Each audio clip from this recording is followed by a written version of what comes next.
Welcome to the SAMCRO Fantasy Football Podcast with your hosts, Chris Garcia and six-time champ, Erick Garcia.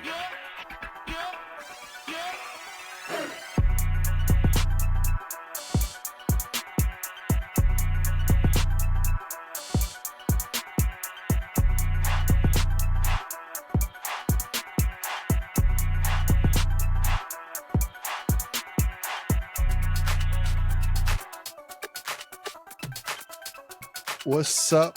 What's up? What's up?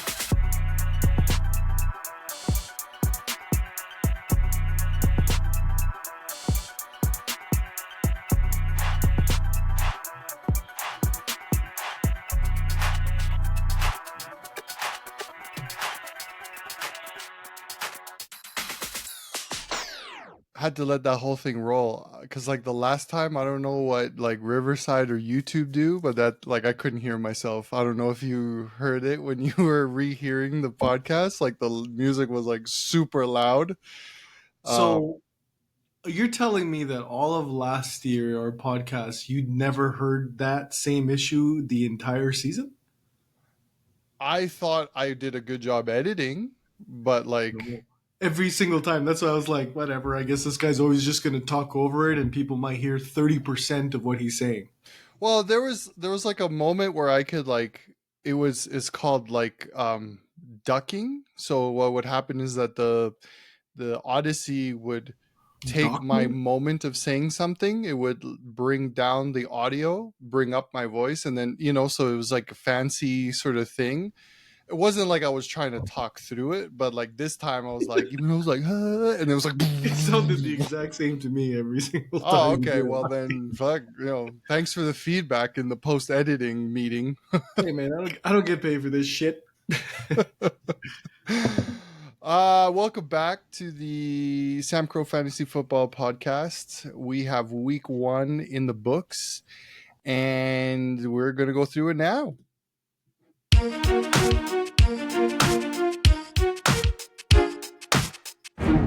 Week in review.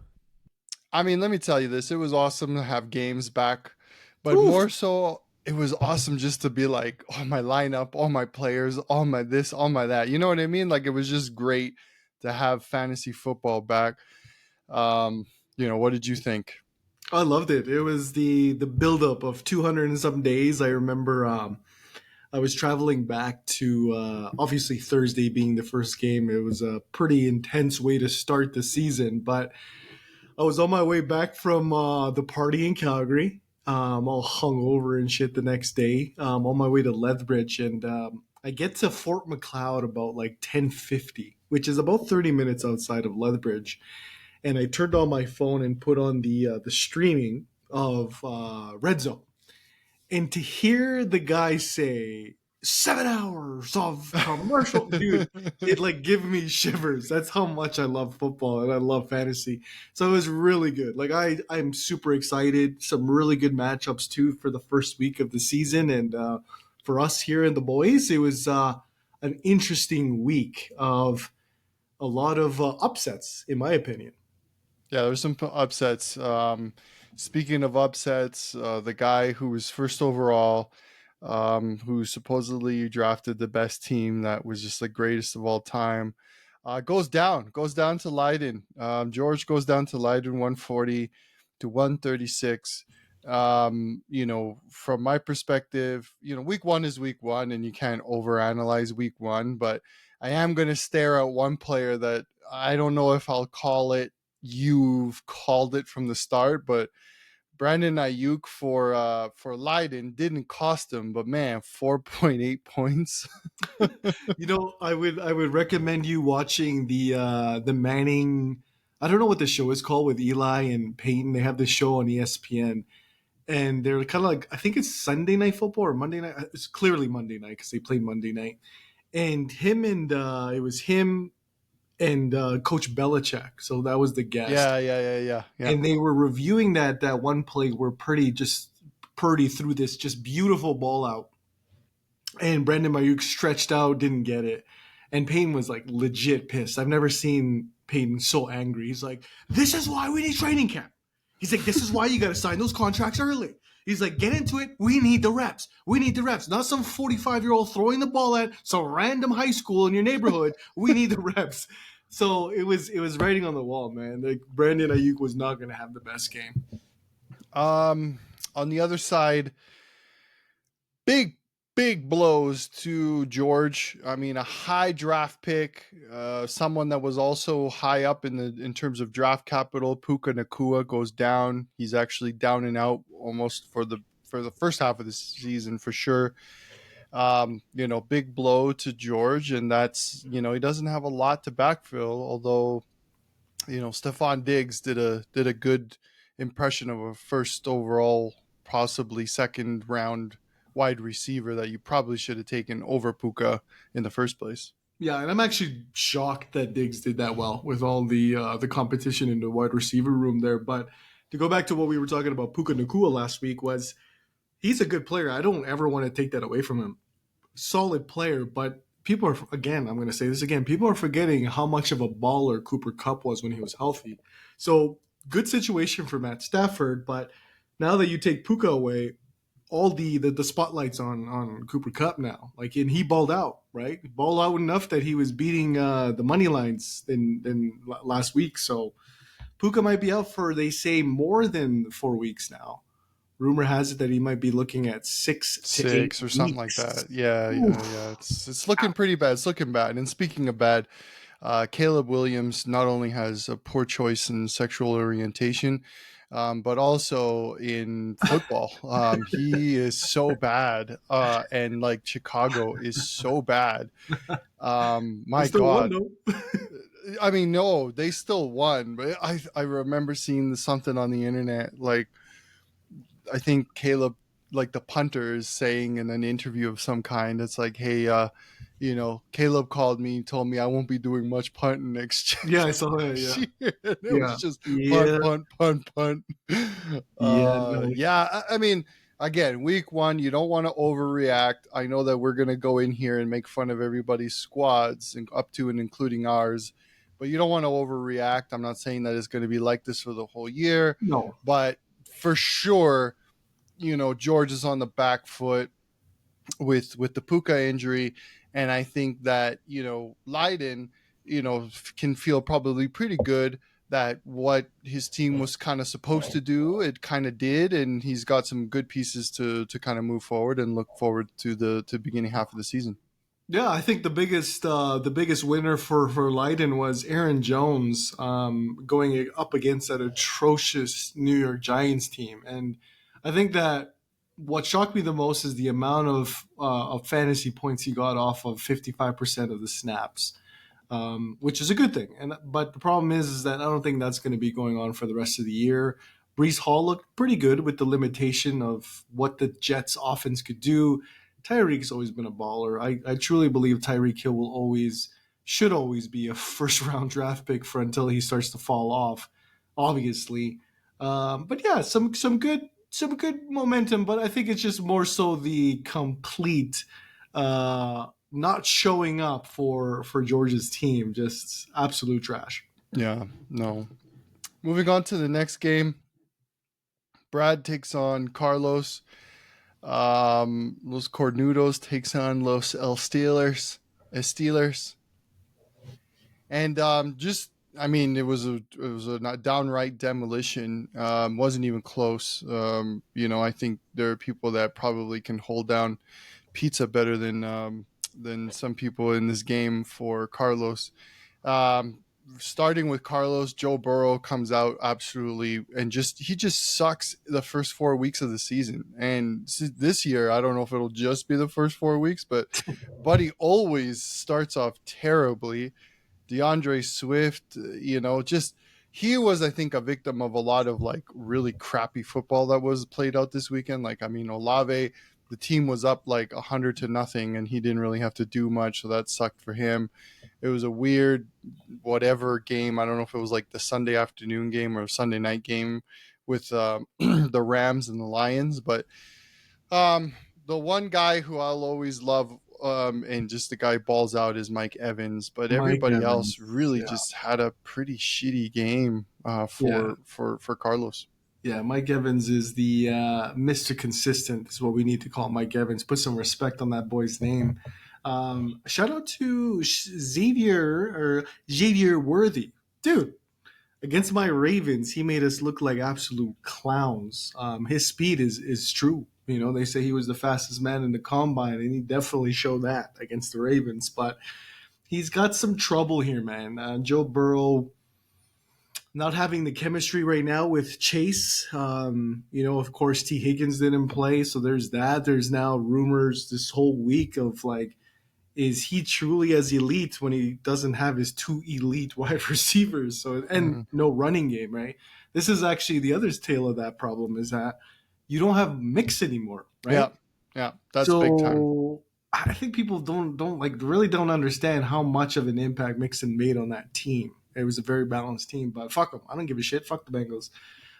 Where I find some small victories, like I said, we talked about Worthy and Mike Evans, but it's also week 1. So we'll see. Carlos could bounce back. I think the other side of the coin was Saquon Barkley going for 3 touchdowns and Josh Allen going for, I think, 3 or 4 touchdowns, I think it was.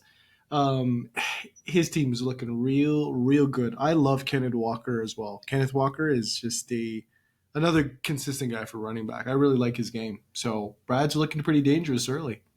Yeah, I think Carlos probably was just more of like a really bad sort of outing for a few players that you expect better from and that you'll likely have better from for the whole year.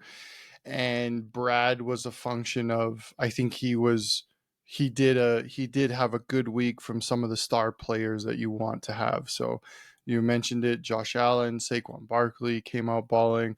It kind of covered a little bit for players like Christian Kirk, who we have big questions of, DJ Moore, who seemingly Brad always has, and now he has him in Chicago, which we've already talked about how bad the Chicago offense looks, although they did win. And then Shakir. So I think this wasn't the week where you had that question of how is he going to do with his wide receiving core, because everything else just kind of like, came into play for him, and good on him, because, he had to come out and do what he did, and he took advantage of it, and he went from there. Yep. No, he's starting off sharp. I think that, as we all know, once you go 1-0, that feeling feels real good to begin the fantasy football league, man. You got to start 1-0, because starting 0-1 hurts. Speaking of hurts, Ball So Hard University goes with a 172 over Los Murphys. Just an absolute trash ass management by Rob. But I will say this. And that this whole thing is just like typical. I don't know what it is, but there's certain coaches that you expect this fuckery from. And like this whole situation about McCaffrey not playing, like he was very, very little information was known about an injury. He was kind of carrying some kind of calf, and then all of a sudden he has an Achilles tendon nitis or something like that. And then the other guy is told, "Oh man, I knew I was going to play on Friday." And Mason, and then then Kyle Shanahan has to you know what I mean? Like just all this fuckery and mind games, obviously very clearly in this case, absolutely destroyed Rob's week. But just, going into a Monday night and your star first, rounder is not playing, that definitely hurt him. Yeah, listen, if you're going to be picking up McCaffrey, I don't even know. Mason wasn't even drafted, right? He was a free agent. Correct me if I'm wrong. I think so, yeah.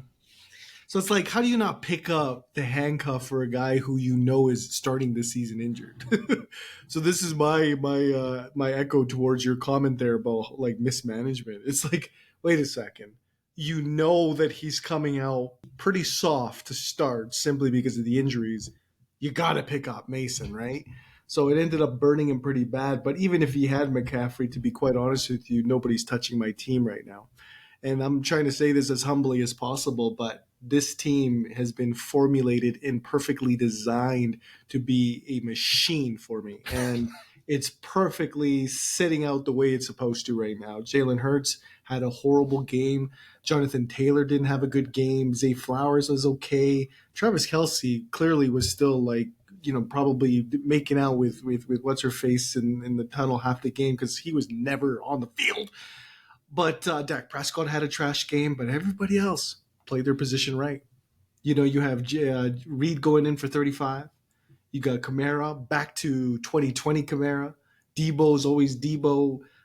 It's just looking good. James Conner's looking nice. I'm excited about my team right now, man. Well, I mean, you're incorrect. I mean, Kelce was out for 89% of the snaps, so he was definitely out there. But just like all tight ends this last week, they didn't do anything. They didn't do anything. I'm looking over on the other side. Laporta got 8.5 points with 79% of the snaps. Almost next to no tight ends, except the one that wasn't supposed to do good, but we'll get there in a bit. Honestly, I don't even know who this guy is that plays for the Panthers that he picked up. Never even heard of him. What's his name? That's the old Pittsburgh guy. Oh, that's where he went? Oh my God. If he was bad in Pittsburgh, he is irrelevant now. I shouldn't even know his name and won't even know his name going forward. Just overall, terrible management by Rob. You just got to know what you're up against. I mean, your star player is already carrying an injury. Just guard against that, especially if it's a Monday Night Football game, right? Again, he's the reigning champ, so there's not much more we can say, and we can't dog him that much. But man, on your side, Jalen Hurts, yep, that's what I thought. Really good there. And Debo, yep, that's what happens when you show up to training camp.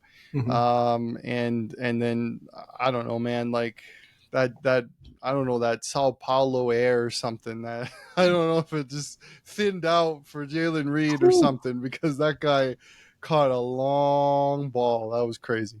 Yeah, twice too. Yeah, you're right. There was a lot of people slipping in Brazil. There's a lot of action on Twitter, or sorry, should we say X, about how trash the fields are still so internationally, like NFL games internationally, just horrible, horrible fields. But then, why are people complaining? Look at the MetLife Stadium. You got motherfuckers tearing their ACLs every year there. So it's like, would you prefer slipping, or do you prefer just ripping the muscle right off of your bone? I don't understand why people. Well, it's two different fields too, right? Like in soccer, you have light, agile athletes that have to glide on the pitches. In football, you need clay and lead so that 350-pound men, titans can move around. So yeah, you're gonna get a lot of slippage because it's not used to being chopped up by a bunch of fucking Brahma bulls everywhere. Yep. So yeah. Moving on to the next game, Allen takes a pretty close matchup with Alex. I think this one was one of the better matchups of the week. For Allen, he didn't get too bitten by the drop in production from Warren, and an absolute ghosting and terrible outing by Marvin Harrison Jr., which was the third, round pick or something like that for their third overall or some shit like that. I know he was not a third round pick. He was high draft for sure. Are you talking about our league story, or are you talking about when our league? Yes, he was third round. Yeah, third round. So, that hasn't come to fruition yet, but it is what it is. Another couple of tight ends that were highly anticipated to do something. Kincaid and McBride had a total of 10 points between the two. So really, the difference is Anthony Richardson, man. The guy can't throw worth a damn, 9 for 19, but he runs around like a chicken with a head cut off, man. He's exactly like Lamar during the first couple of years at Baltimore. He's almost exactly the same way, because the guy is so athletically talented. And I know he doesn't have the most accurate arm, but he has a strong arm. There is that one pass that he made for a touchdown to Alec, who was it? Anyways, Pierce, was it? Yeah. Where I think they said the ball traveled well over 60 or 65 yards in the air before landing in the head. Yeah. That's incredible, man. I know that there's quarterbacks who have done that in the past, but like if you look at the actual play, he was it was his back foot, like he was backpedaling and under pressure. That is impressive, dude. So I'm pretty excited to see this guy really flourish, and I hope he just stays healthy, right? So very similar to Lamar, doesn't know how to slide in the beginning. Yeah. He needs to learn that, and he needs to learn how to, view the field a lot better. He's got to be a better field commander, because right now the only risk for him is these turnovers. So he might have a lot of INTs if he doesn't really watch the tape. Yeah, and on the other side, despite the success of Anthony Richardson, the one who wasn't able to get any windfall from that was Michael Pittman for Alex. And his whole receiving core just laid a dud. Everything from Chase all the way down to McBride, with Pittman and Dell all under sub 10 points. And then nothing was going on for him in the flex, and Aaron Rodgers is just terrible in the first game of the season. All of that is a recipe for disaster for Alex's first week, and and Allen takes a decent win, because I think the players that were he needed to kind of step up did, between Richardson and Nachan and Nico Collins, who I was doubting at first, but CJ Stroud is a baller. Yeah, no, really good victory for Allen, and for Alex, he's always having to play catch up, and it's tough to see that some of the core pieces that needed to make an impact in Jamar Chase and Pittman and Dell, and Corey Sutton. Oh, damn! All four wide receivers underperformed drastically. Like, that's not even close to what their projections were. Not even close. So that's tough. And then you throw that old man Winter fucking Rodgers into the mix as well. Like, I don't know, man. That's not going to work. Well, however, there's a bright spot. J.K. Dobbins on his JK, JK did really good. I mean, obviously he was on the bench. I think justifiably too. For sure. I wouldn't have trusted him right off the bat, new system, all that. But hey, it's hardball football, right? Run the damn ball. Get just high T football, and Gus Edwards and J.K. Dobbins are there under a hardball. So it's like, good for them. Yeah, I think they're going to do good this year too. From a running perspective, we'll see where it goes. For Allen, I think he's got to just continue doing what he's doing. I didn't see anything. Maybe you could say he slightly overperformed, because I mean, in the projections, if he had a 143 versus a 149, so very severely underperforming by Alex. But I think this is a very typical kind of like X's and O's win for Allen and his lineup constructions. I'm going to say really quickly in the last comment, he barely snuck in that victory. And his team ain't scaring me as I thought his team was going to. Again, it's only first week. I guess we'll see in a few weeks when I kind of, chew those words back out. But that team really ain't looking as impressive as I thought it was. So we'll see if Mr. Human Calculator bounces back with a bigger win next week. And game of the week, Los Cowboys versus Blake. I would say that, like, I did not give myself a lot of chance going into this week, just with like the lineup that was there and the names that I was going up against. It felt like, God, that one was going to be a tough one to get over. I mean, his lineup projection was 160. So, and mine was 146. So my team did everything that it was drafted to do. And very clearly Blake's, didn't do as good as they were supposed to do. But I had a terrible, terrible start to the season with this, situation going on in the Ravens, where Lamar Jackson is Lamar Jackson. I think he had to literally pull one out of a hat to get me 28 points. But it didn't help that, Mark Andrews seemingly was out there for, let me see how many snaps Mark Andrews was out there. 74% of snaps. It seemed like he was out there for, 0.74% of the snaps, because the ball never went to him. Everything went to Isaiah Likely. And on the other side, Blake, just didn't have any stellar performances across the board. He had spatterings of pretty good performances. AJ Brown did really good. Pacheco, I think, did awesome. Daniels, who I doubt very much, still was good for fantasy football. That's good. And Rashid Rice, but it was a pretty tough matchup, and he ended up on the losing end of this one. Yeah, man. Like the thing is with fantasy football, as soon as any player has a 1 in front of it, you're gonna lose. And especially if you have a couple who are under even 5 points, you're guaranteed to lose. So I actually had you getting absolutely blown out going into this week. I was like, man, Chris might actually go 0-12 or 0-14 this season for how trash your team is, but you snuck out the win.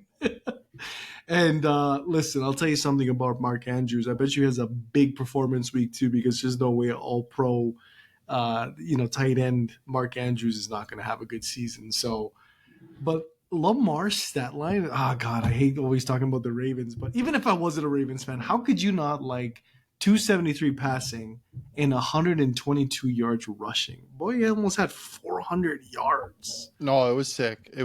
Damn. The player that scared me on Blake's though, and I think it was just because, again, just the way that the whole game played out, was Josh Jacobs. I mean, this dude was the rushing leader a couple of years ago and has everybody injured behind him. So I was like, OMG.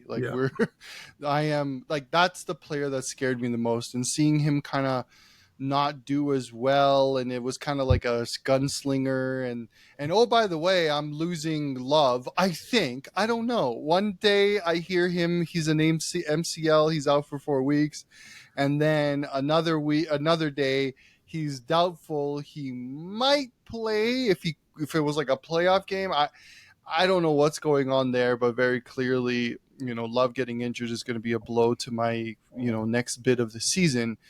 But, there's another tight end. I'm looking at a 1.5 for Evan Ingram, a top 6, top 7, top 8 tight end. It was just a bad week for tight ends unless your name was Isaiah Likely.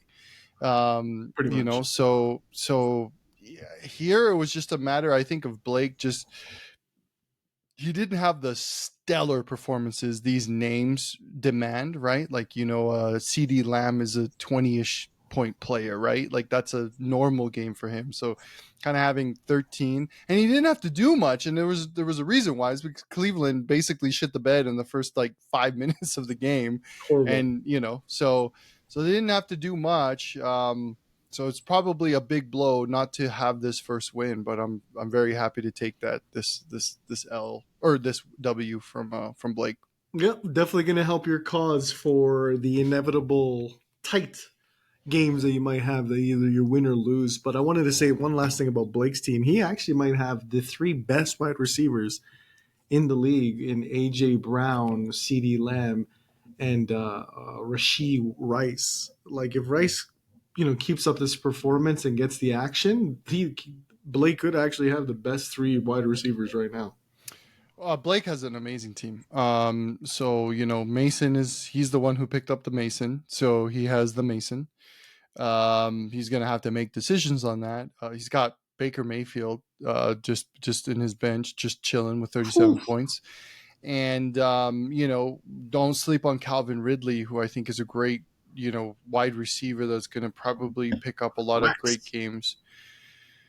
I mean, like Blake, we have a reigning champ, but Blake's team is extraordinary. I think I said that in the post draft that I was really thought he did amazing in the draft, and even his team, when I was looking at it closely in the matchup, I personally didn't feel like I had a whole hell snowball in hell chance of winning this one. But before we move on, is it just my screen or was it just my phone that every team on the left side won?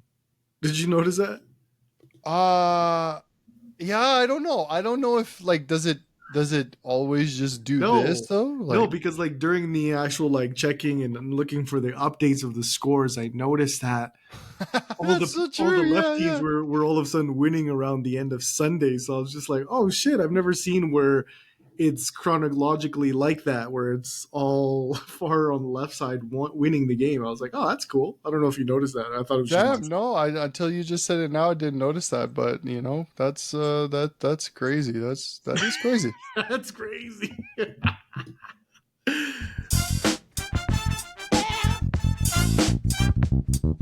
This week's matchup preview. Lots of FAAB spent this week. I think the first couple of weeks of the season always Losers. are like the high light of the movement in waiver wires and FAAB being dumped.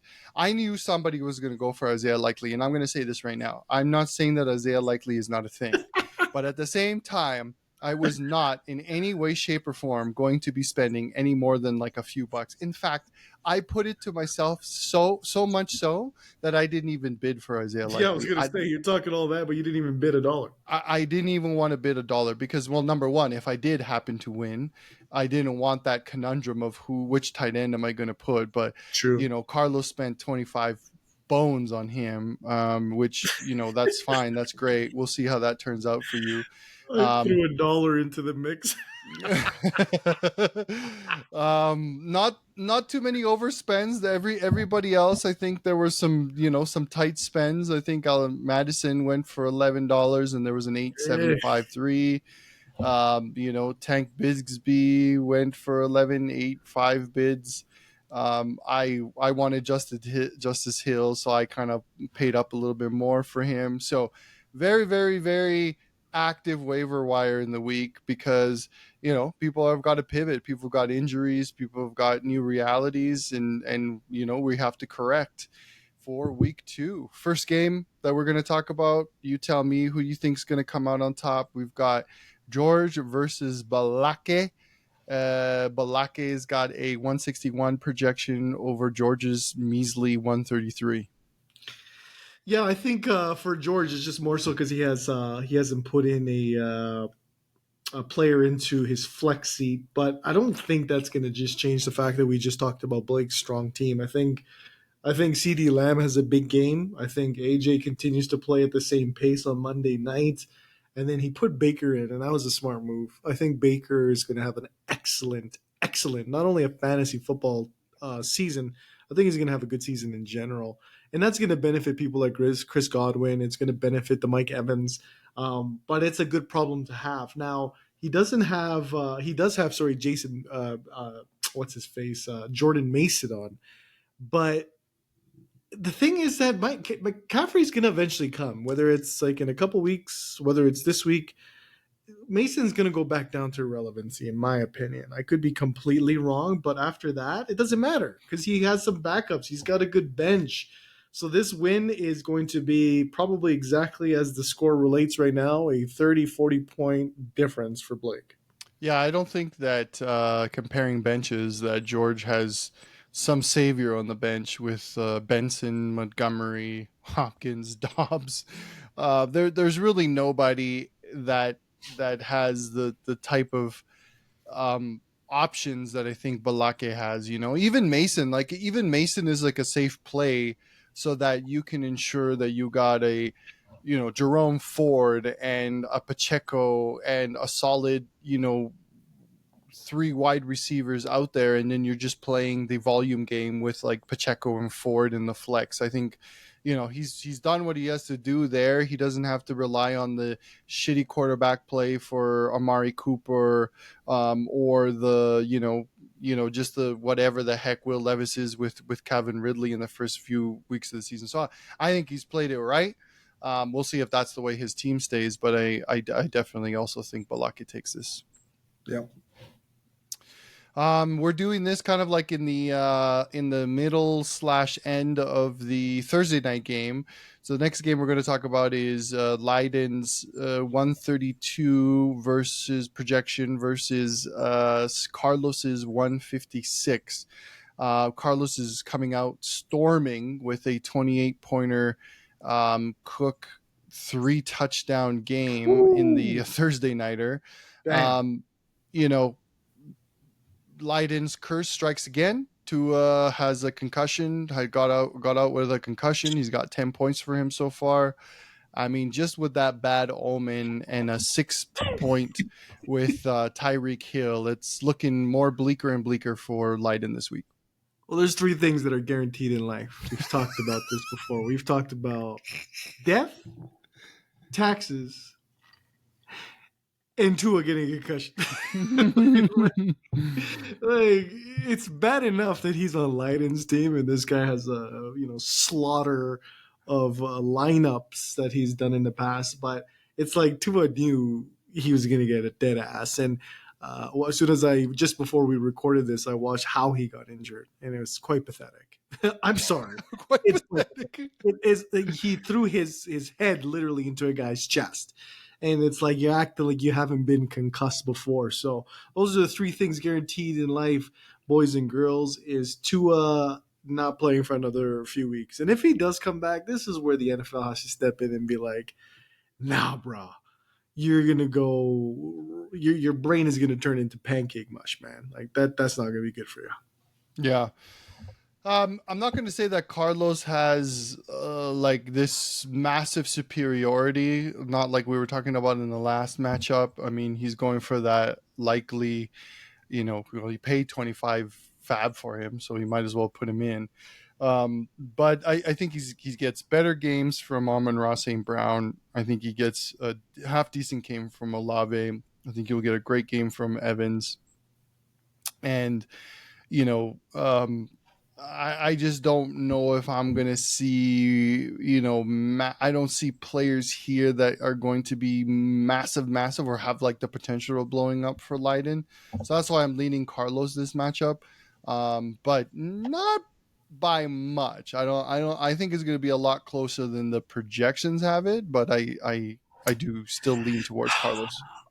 I mean, we are able to sort of cheat a little bit because the Thursday game just finished, and Tua and Tyreek Hill combined for 17 points. That's an automatic loss for me. And again, it's easier to say that. Before these games started, or if before this game started, I would have said that it would be a lot closer. I still have Carlos, edging him out a bit, but now it should be an absolute massacre for Carlos.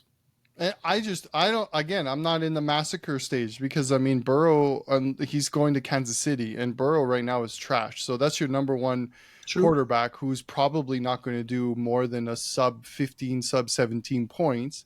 And DeAndre Swift, until you prove to me that Chicago knows how to ball without homo balls, like, I'm not going to say that like he's got all these weapons that is going to be that huge. I still think it's close, but I am giving the edge to Carlos. That's fair. Next matchup, Human Calculator versus Los Murphy groups. We'll see what happens with McCaffrey. I think that is the biggest thing that influences everything. Although the projections have a 158 to 151, I still think that I give the edge to Allen in this game. I think Kyler probably has a bit better game. Charbonnet is going to be in for they say Kenneth Walker is questionable, but that actually is a big thing. But then again, on the other side for Allen, he has Devin Singletary in there. Does he really? So it's kind of like it's going to balance itself pretty well. He could have a good game against Washington. I don't like to question Allen's regular season play as compared to his playoff play. But yeah, I mean, that was Rob. I give it to Rob, man. I'm going to give it to Rob. Slight edge Rob. Rob winning the week. I'm going to give it to Allen. Going on to the next game. Also, I was just going to say, is Carlos? No, but that's just his picture. I'm like, is Carlos playing Brad again? He messed me up. Brad or Carlos versus Brad, a 157 to 136 projection. Brad on the lower end of that. Despite 31 points being posted, only a 10-pointer from Josh Allen. That's kind of worrying. You want him to come out sub north of 25 points for you to feel good. He's got Kyle Walker. I think Carlos, kind of continues his streak here. Carlos, Jesus. Eric, you continue your streak. You've got Hurts, you've got Kamara, you've got Debo. I don't really trust what's going to happen with Jalen Reed, so I don't really look at that. But True. I think Zach Moss is going to be good, and Prescott, I think, is going to have a decent game. So I will give you the edge in this game.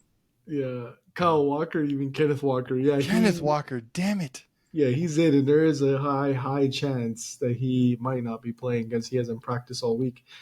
Yeah, again, sounding biased, but as humbly as possible. I think my team right now is just it's set up nicely, and the matchups are looking good. You said one thing is that Jaden Reed will not have a fucking similar performance. He will not.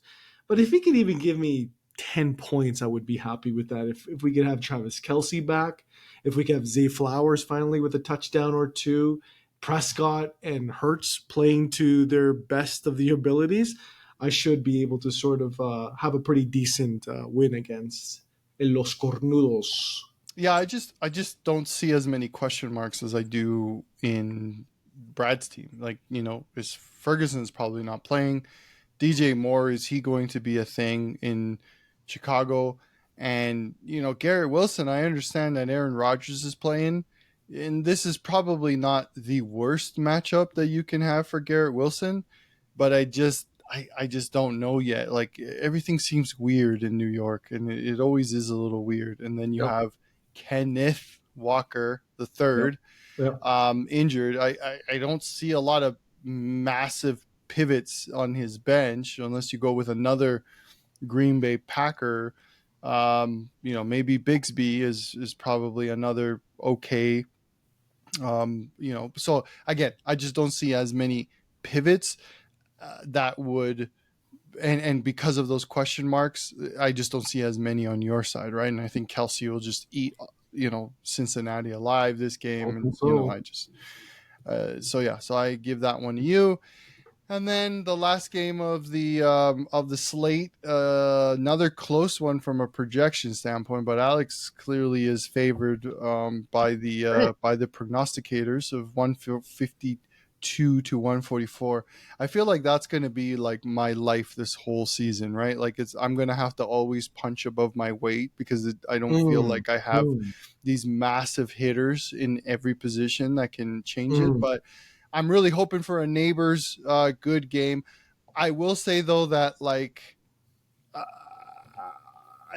self-serving, but Pittman, I don't know. Chase, he's going against Kansas. The guy that scares me is Mixon because that dude is a baller. Stroud is a baller. So I think it's going to be close between him and I. Who do you give it? I like the analogy you put, punching up above your weight, because that's exactly what your team is going to have to do week by week. You actually remind me of one of my championship seasons. Oh, perfect. Where every week I was projected to lose, every single week against every single team. It doesn't matter who I was facing, whether they had injuries or not. I was always projected to lose, and I snuck out that year just above 500%. Above 500, and I ended up winning the championship that year. Your team can secretly potentially do that. Now this is high claim, so I'm it's almost 10 p.m. So forgive me if I'm just high as shit right now or something, and I don't even know what I'm talking about. So I want to say your team wins, and I'm a huge fan of that Derek Carr pickup, by the way. Oh yeah, I saw that one. People weren't looking at that one. Amazing pickup, but he's going to be garbage this week against Dallas. I think he might even get injured, or if not, subpar 9 points. I do think so as well. Dallas has got. Although I will say that the secondary might get a couple picks on Dak. You know, him now having He the is Dak. highest contract. Yeah, he is Dak, and we also paid him the highest amount of money ever for a QB. So well done, Jerry, for getting him down to the highest ever. Like, I don't know what you were negotiating this whole time, but I don't know where you started, but you ended up at the highest QB ever. That's the first time I've ever seen Jerry Jones pay that much money for a bunch of neighbors. So yeah, but you never. So you said you're giving this one to me. I'm gonna give you the win. Yep. All right. Well, so there you have it. I mean, that's gonna be the second week of fantasy football and SAMCRO Fantasy Football Podcast. Anything else that you want to bring up before we close? No, super excited to see. We all know that it takes, I think, a couple of weeks into the season when people tear ACLs, PCLs, MCLs, or Achilles. So excited to see who gets injured. All right. Well, that's it from us. We're out. Peace. Peace.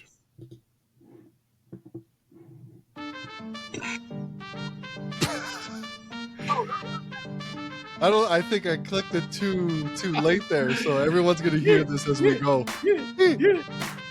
Ciao. Alex made a sick beat, man. That was sick.